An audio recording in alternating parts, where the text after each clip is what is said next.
قرآن مجید لراشه. دویم مثال والا قرآن مجید لراشه. د نبی له صلوات و سلام په زمانه کې خدا سي کتابي شکل قرآن نو موجود.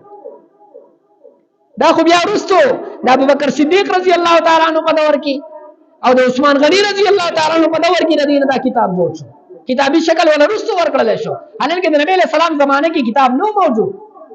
د چا سره به یو ټوکړه وا، د چا سره په یو پټ باندې یو آیات، د چا سره بل آیات، د چا په لرګي باندې لیکل او چا د ونو په پاڼو باندې لیکل او چا د کجورو په پاڼو باندې لیکل.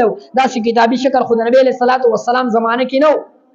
بیا ابوبکر صدیق رضی الله تعالی عنہ زمانه کې چې کله جنگ یمامه کې ډیر قاریان چې کم دینو هغه شهیدان شول. عمر فاروق رضی الله تعالی عنہ راغی، ابوبکر صدیق رضی الله تعالی عنہ ته درخواست وکړ ته تاسو چې کم نه د قرآن مجید دا پانی صحیفی دا یو ټوکړه دا د خلکو نه راغونډ کړي.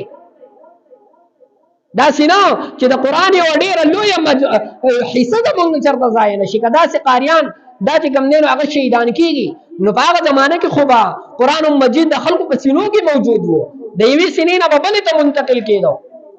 نو که داسې قاریان شهیدان کیږي د قرآن لویه حصہ به زمونږ نه چې کم دی ضایع شي. ابوبکر صدیق رضی الله تعالی عنہ ورته فرمایل هغه کار چې نبی له صلوات و سلام نه کړی زه څنګه وکړم. عمر فاروق رضی الله تعالی عنہ ورته فرمایل جناب پدې کې د امت لپاره خیر دی، پدې کې فائدہ ده. ابوبکر صدیق رضی الله تعالی عنہ سینه دې طرف ته پرانستل شو او اعلان وکړ د قرآن مجید دراجمه کېدو د چا سره څومره پاڼې صحیفې ټوکړې ټولې راغونډې کړي. بیا چې کله ابوبکر صدیق رضی الله تعالی عنہ په زمانه کې راغی نو دا عمر فاروق رضی الله تعالی عنہ زمانه تیر شو.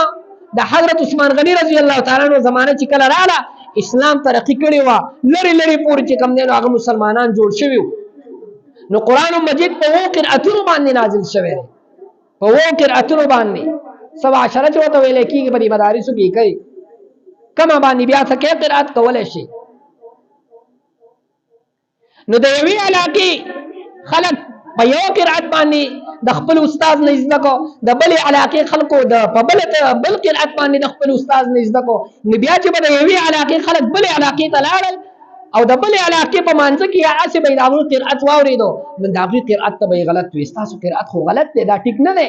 تر دې پورې چې جنګ جګړو طرف ته خلک په یو بل پسې صحابه کرام پاڅېدل.